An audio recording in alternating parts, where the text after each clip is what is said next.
Welcome to the Gourds and Pomegranates podcast, talking common sense for church communications.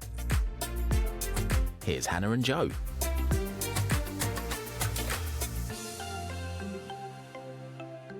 So we're so pleased to be here today. We've got not one but two special guests who are joining us.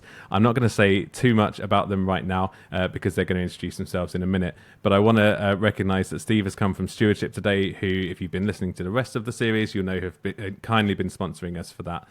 So it's really good to have that sponsorship, and you'll hear more about them throughout the episode, of course.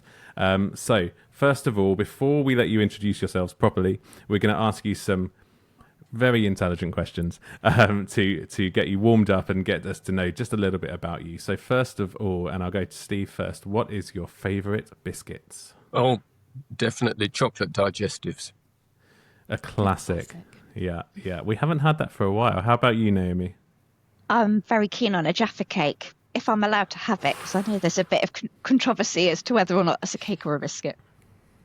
I will allow it as a favourite chocolatey snack. Clearly not a biscuit. Never mind. Moving on, Naomi, do you have any favourite sort of platforms of social media that you use a lot? I know we know each other through LinkedIn. Yeah, absolutely. I've met so many fantastic people through LinkedIn. So yeah, the only thing is it can take up so much of your time that I'm having to rein myself in a bit, but I love LinkedIn. And how about you, Steve? Well, I'm one of those old-fashioned sort of people who avoid social media unless it's really functionally necessary. So I do use LinkedIn, and Facebook is essential at times, but I wouldn't call any of them my favourites. No, that's fair. That's completely fair. So on to the next question. Do you have any favourite podcasts, any regulars that you tune into each week, Naomi? Yeah, I love podcasts, and I've got a whole load of them that I listen to, but one of my favourite ones, because I love politics, is called Not Another One, which is it's 4 different people from 4 different political backgrounds that have really robust discussions, but they're really good friends as well. And yeah, I just love that one. It's a real gem. I came to it quite late, but I'd really recommend that one if you like politics. Nice. And Steve, are you a podcast listener? Not very much. I'm much more of a reader. It comes from the old sort of days at school, reading before podcasts were existed. But This Is History is a great one. Nice. Excellent. We like to make a note of those and link them in the show notes, because we've now, from all the guests that we've had over the series, got like a great list of recommendations for really podcasts, and some of them that I've gone on to listen to have been really great. Yeah. And then the last question, gourd or pomegranate, Steve? Pomegranate, loads of seeds, very fruitful. Not so sure about the gourd, bit rustic, bit simple, but maybe that's a bit like me, so maybe it ought to be gourd rather than pomegranate. Yeah, fair enough. Yeah. Naomi? I'm definitely partial to pomegranate. Nice. So now that we've got all that out of the way, do you want to each just take a minute to introduce yourself, sort of how you've got to this point of your life, your career, a little bit of your faith story as well? Do you want to just, fill us in on the journey? So, Steve, why don't you go first with that? Okay, well, I've been a senior consultant at Stewardship for over 20 years now. Oh, wow. I know it's a long time. And it has been amazing. I've really enjoyed it. It's about seeing the impact and advising around money and churches and what does well and what doesn't. Before that, it was 20 years in the accountancy profession, classic commercial stuff. But in parallel with the accountancy was doing church leading, doing 3 church plants, which frankly, having done 3 is definitely too many, certainly for my wife. I think why I love this job is because I want to see churches be really good places of life and mission, but also great at handling people, regulations, doing what's right, not only in the eyes of God, but also of men. So it's been a whole progression from just general church life to doing this as a full-time job, which I've loved. Nice. And whereabouts in the country are you? I live in Salisbury now in Wiltshire, which is a great place. Walk out the front door, straight into fields. Nice. And Naomi, tell us the same. Give us an introduction to yourself and your story. Sure, yeah. So I was brought up in a Christian household, and think I gave my first donation to Tear Fund age 7 that was about 55p or something. And since then, I've been a supporter of all sorts of charities, mostly Christian ones. I became a Christian when I was about 12. And yes, so since then, I've gone on to be a gap year worker, volunteer, trustee, employee, and now consultant for Christian charities. And I've just really, really enjoyed the opportunity to get people excited about giving. I believe that giving is a real privilege and a joy, and I think it's our duty as Christian charities to enable that to happen. So I've ended up, after all this time, as I say, being a consultant for Christian charities, but also being chair of FICO, which is Fundraisers in Christian Organisations, which is a volunteer organisation, part of the Chartered Institute of Fundraising, and we're there to help and support Christian charities. That's great. I'm looking forward to hearing more about all of those things as we go on. Yeah. So the first question, obviously we're talking money today, but churches don't tend to be very good at talking about finances. Sort of, what does this look like? You know, why is this the case? What's the problem? Yeah, as a generality, you're right. Churches aren't good at all. I think there are two common issues. First, I think there's a mixing up of two things. One is fundraising, and the other, and it's very, very different, is what I call discipleship. It's releasing people, from where money is their servant to money, to being where money is their servant. Just as Naomi's just talked about, that joy and love of giving. And they're two very different things, but very often the leader doesn't think it is their job to lead in this area, and therefore money is left to those who are technical money people rather than spiritually visionary and life changers. So it's a mixture of those two things that sort of is a root cause of an ongoing problem. And therefore, the problem is we don't communicate what we actually intend to communicate, sometimes because of what we do say, but very often it's because of what we don't say. And the consequences are that, in the surveys that have been done, over 50% of churches hardly ever hear anything about money from the pulpit. And only about a third of them have any kind of regular communication. And even that is often lacking some of the visionary sort of heart-changing stuff. So it's focused often just on the offering, give us your money, rather than on the joy of what happens when money changes in our lives. And Naomi, is this your experience as well? I mean, you work with a lot of churches and charities as well, of course, through this process of giving and donations. Are we as bad at talking about it as we think we are? Yeah, I think there's a mix, but certainly I think it is easy to get bogged down with looking at the money and the budgets rather than the mission.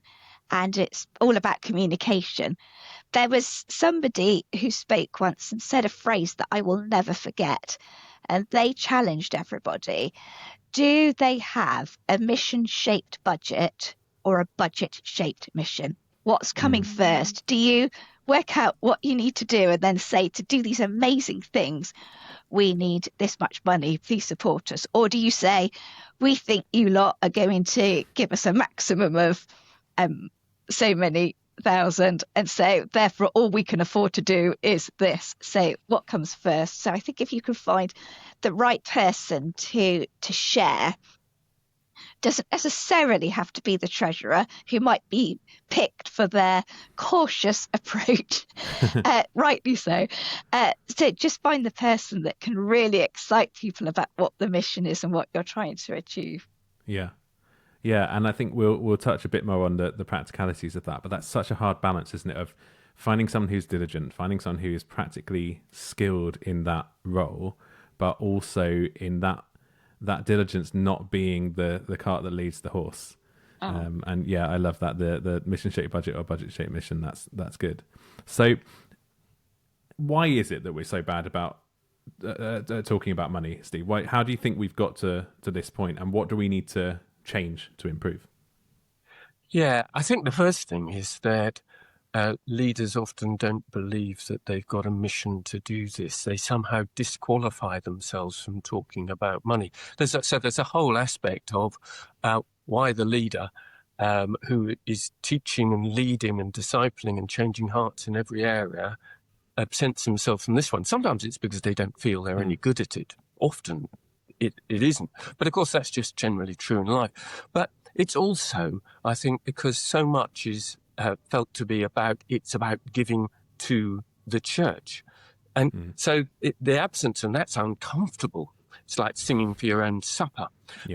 And so I it suppose tends that's not to be particularly done. the case when it's an employed church leader as well, rather than a volunteer.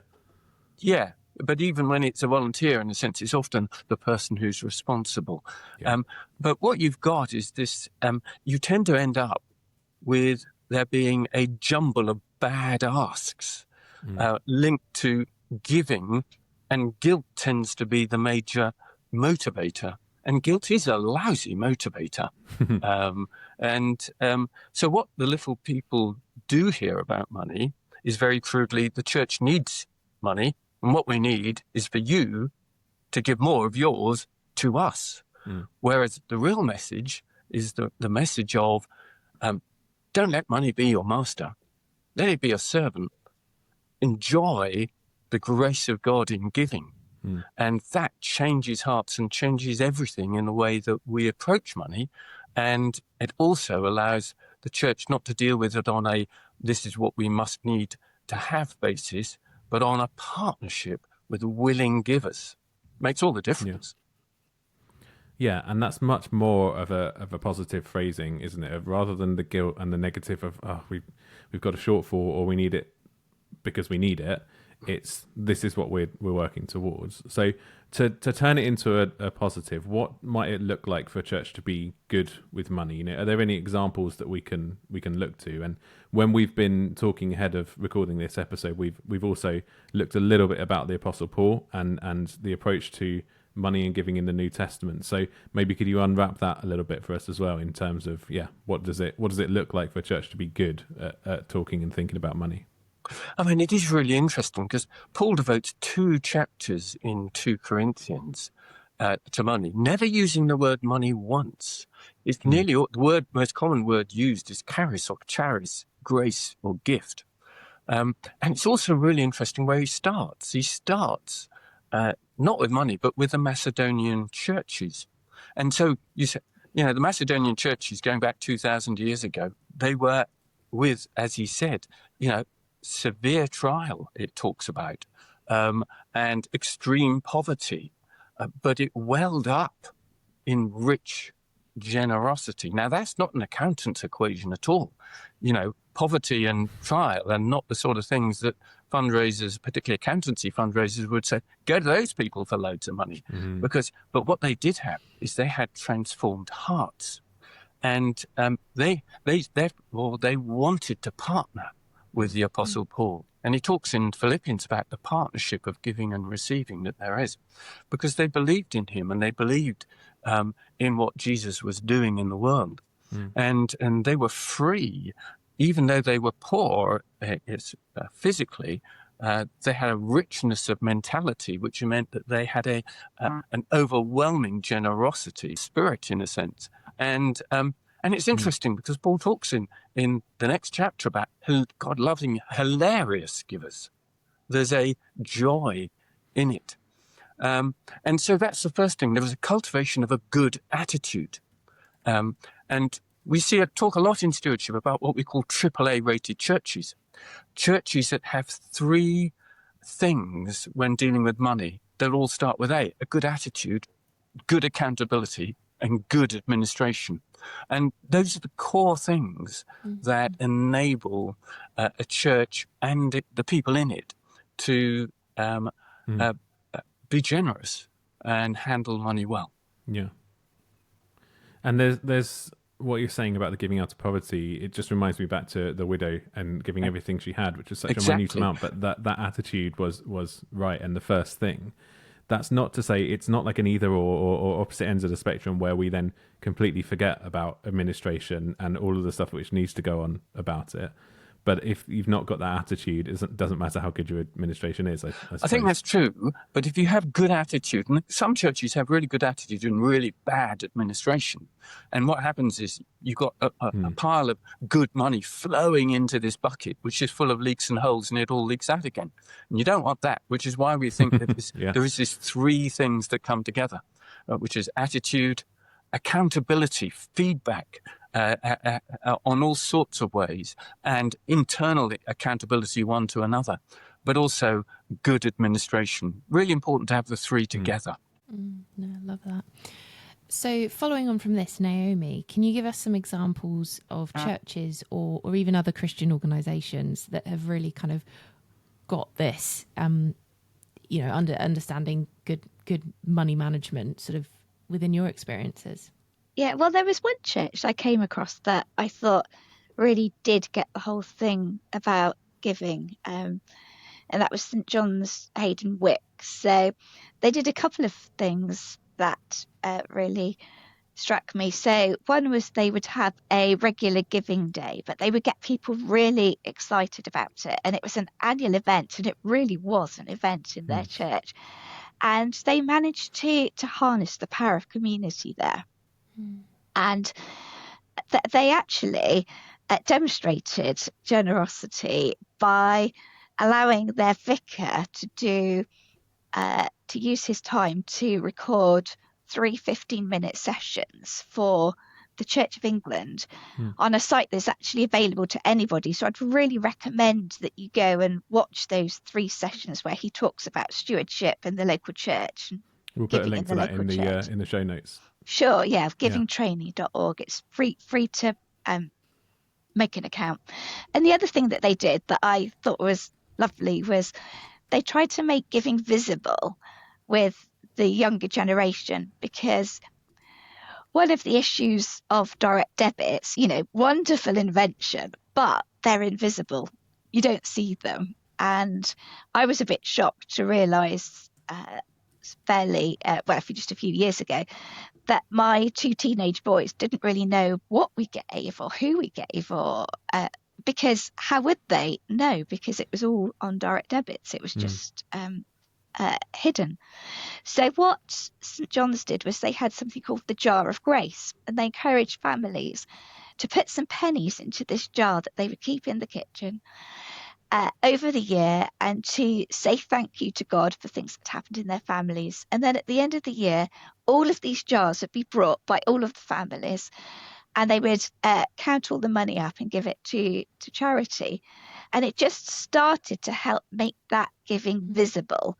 So I think if we can do that as well, if we can encourage people to talk about things, to get excited about giving, to see it as a community thing, and also just to talk about it and think about how we can make giving visible. Those 2 things would be really good. That's visible and enjoyable as well, rather than it being a chore to talk about it. If we're talking about the mission rather than speaking out of guilt, then it should be a pleasurable thing. I was thinking the other day in terms of the visibility thing, I can't remember the last time that our church talked about money full stop, let alone sort of said, are you giving? Here are the bank details. There's definitely a lesson we can learn to be better at just the practical talking about it as well, rather than even getting to the point of talking about it well, just talking about it full stop. Yes, you've reminded me that recently we did, I was taking the online prayer meeting at our church, and I decided to do it on what do you give to? And it was just an amazing time, because everyone was just bursting to say what charities they supported, and I just couldn't really stop them talking, and they all wanted to share why this was so important to their heart.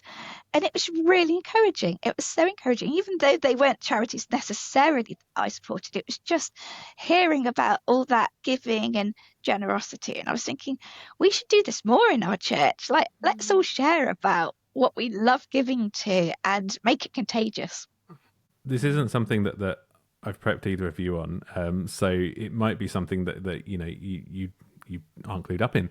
But we talked about the next generation, and I've been hearing recently about how actually the next generation's attitude to money, completely aside from church or charity or anything like that, is very different for whatever reason. But actually, they're learning about saving and that sort of thing so much earlier.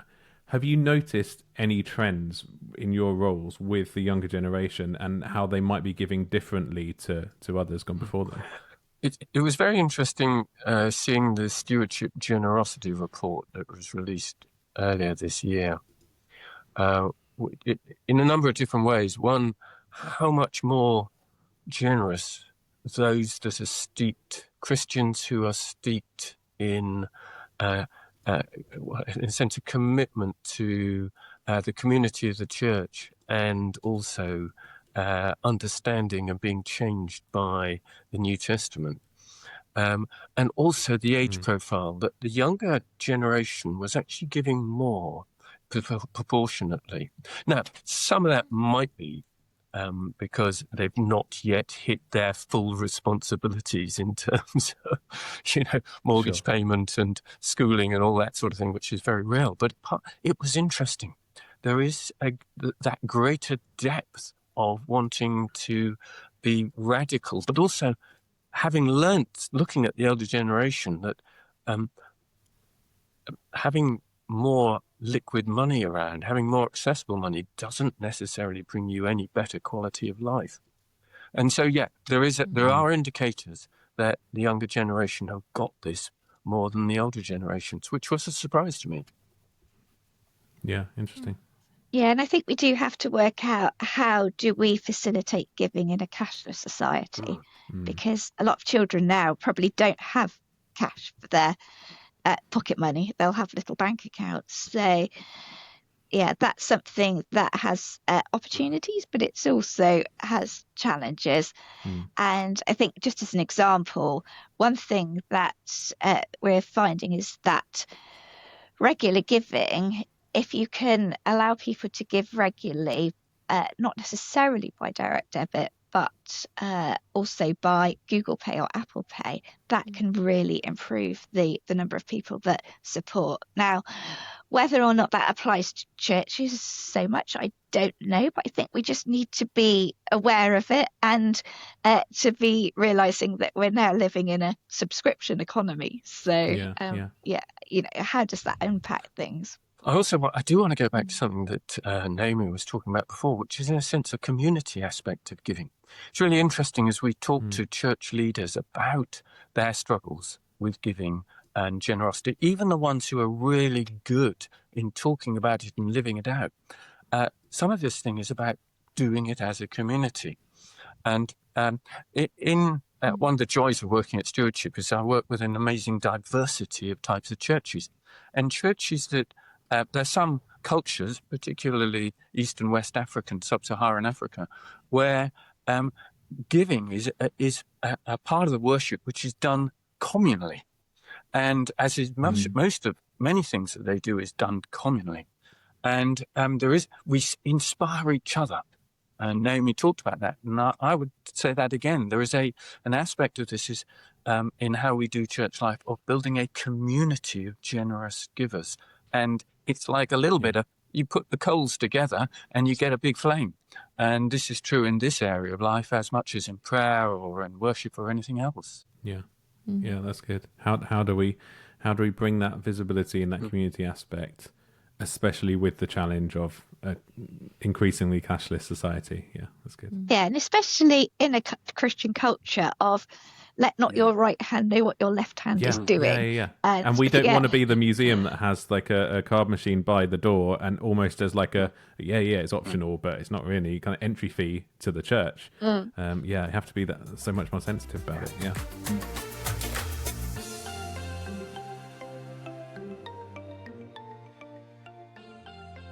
So we've thought a bit about what it could look like for a church to have this transformed attitude towards money, and you both have kind of touched upon this already. But how do we actually get there and bring about this transformation of mindset? I think the first thing actually is, in a sense, bringing the heart attitude that Jesus talked about and displayed into our own lives. When we were looking at this as an organization, we actually reckoned that the problem wasn't so much teaching about it, although there's a lack of it, but it's actually living it out.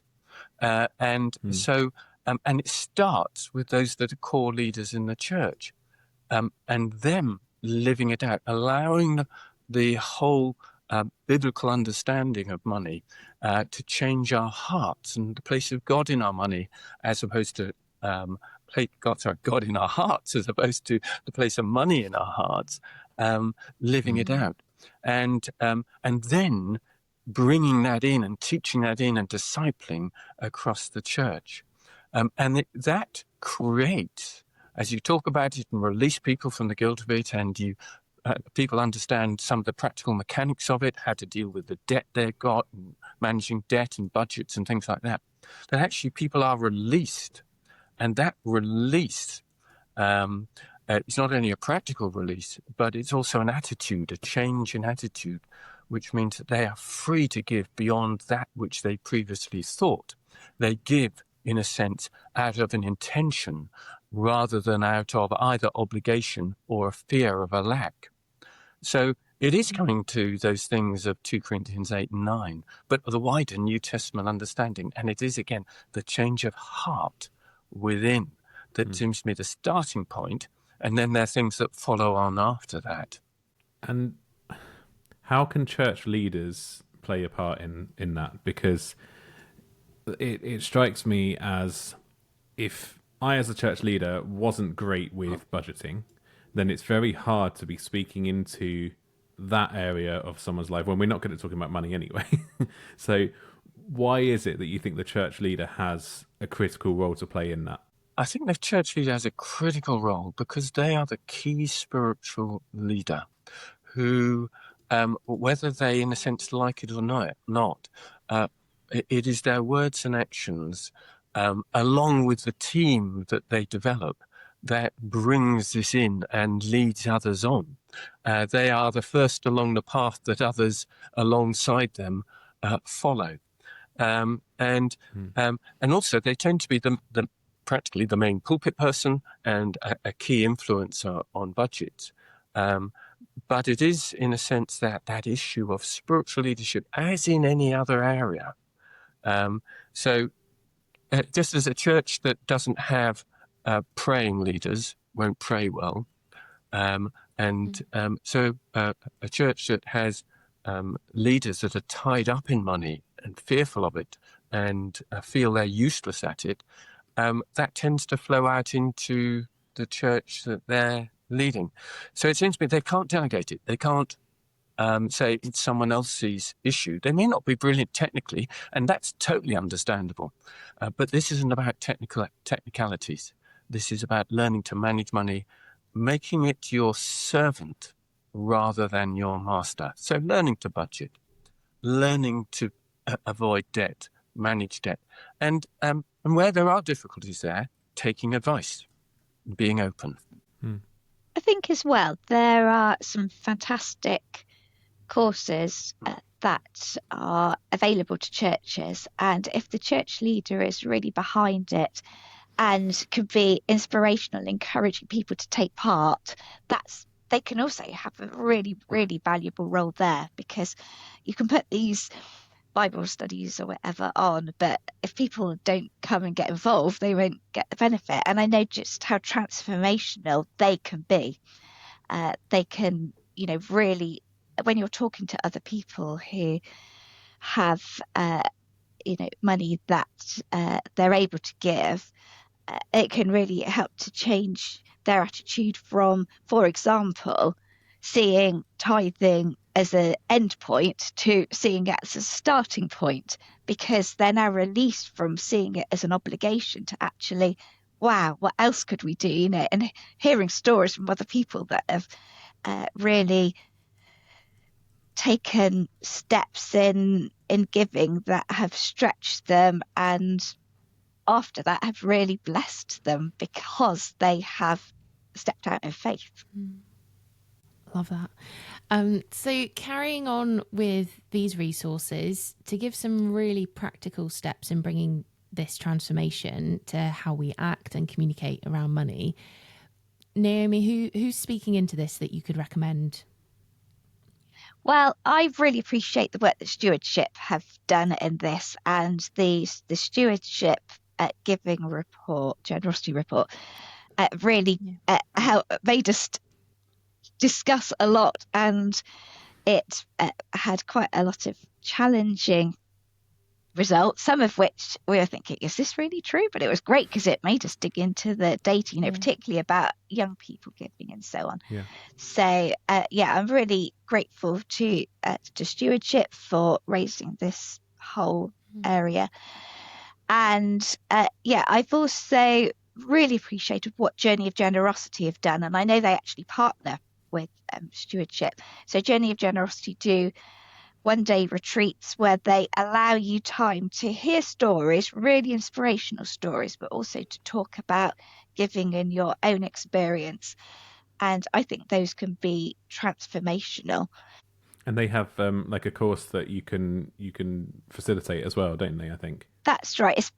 They've set it up so that it's anybody can do it. They've made it as easy as possible. So that's generally done over one day. I mean, there's different options, but there's also another project which is it's meant for churches over several weeks, the Generosity Project, and they have Bible study courses on that issue of generosity. So there's various places that you can look, and they will all, in some ways, it probably doesn't really matter which one you pick so much as just do something. Make sure that you get this on the agenda and allow people the freedom to start talking about it. Yeah. I mean, we're going to ask Steve about sort of practically some of the other things that Stewardship are offering. But before that, Naomi, how can FICO help with this? Or how would you work alongside someone like yourself?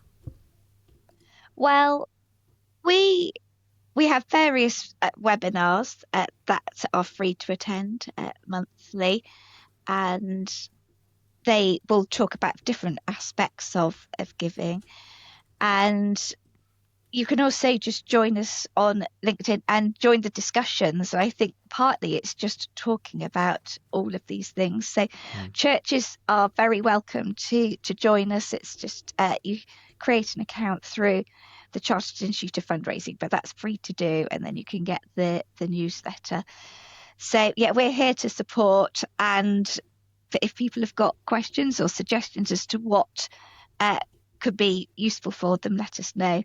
And we work quite closely with some other organisations that put on conferences and so on. There was recently a conference for churches and Christian charities all about fundraising, so that happens once a year or so. So watch out for that. It's just so encouraging, apart from anything else, to speak to other people who have the same heart.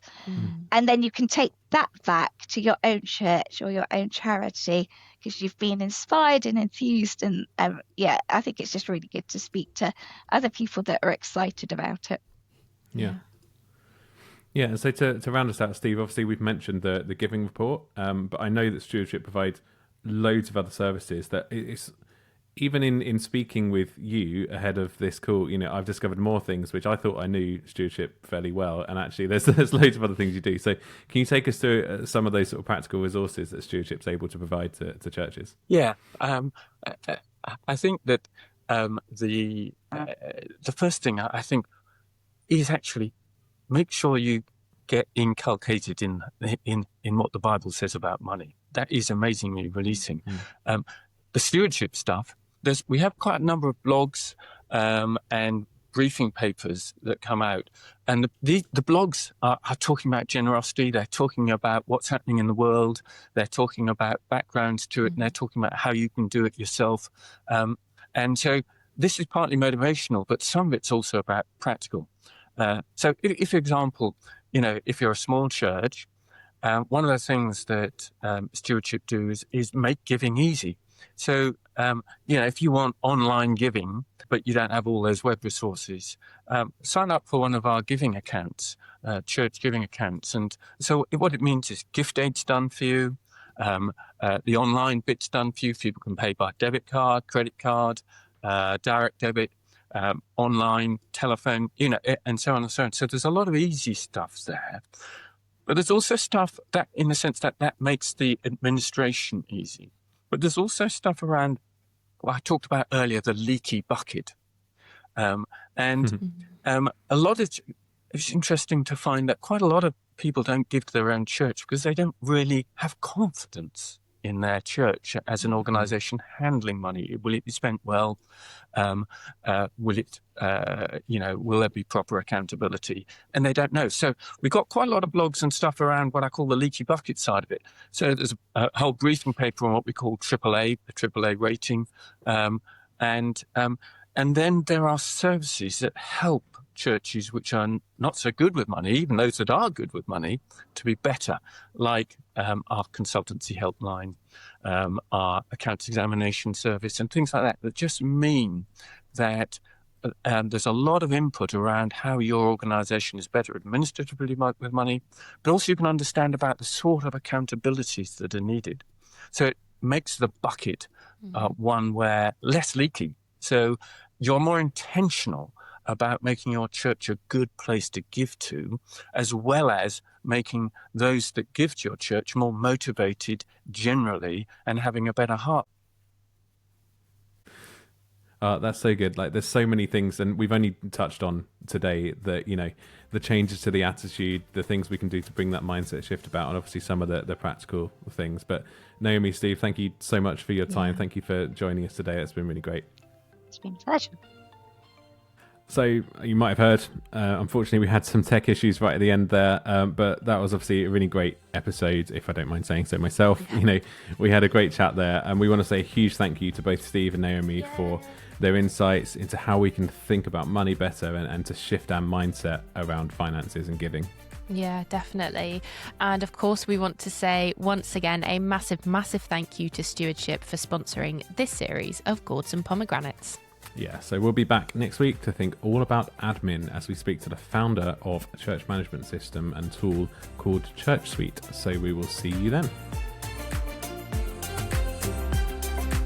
Gourds and Pomegranates is brought to you by Joe Gallant and Hannah Fleming-Hill. You can find episode transcripts and contact the show via gppodcast.uk.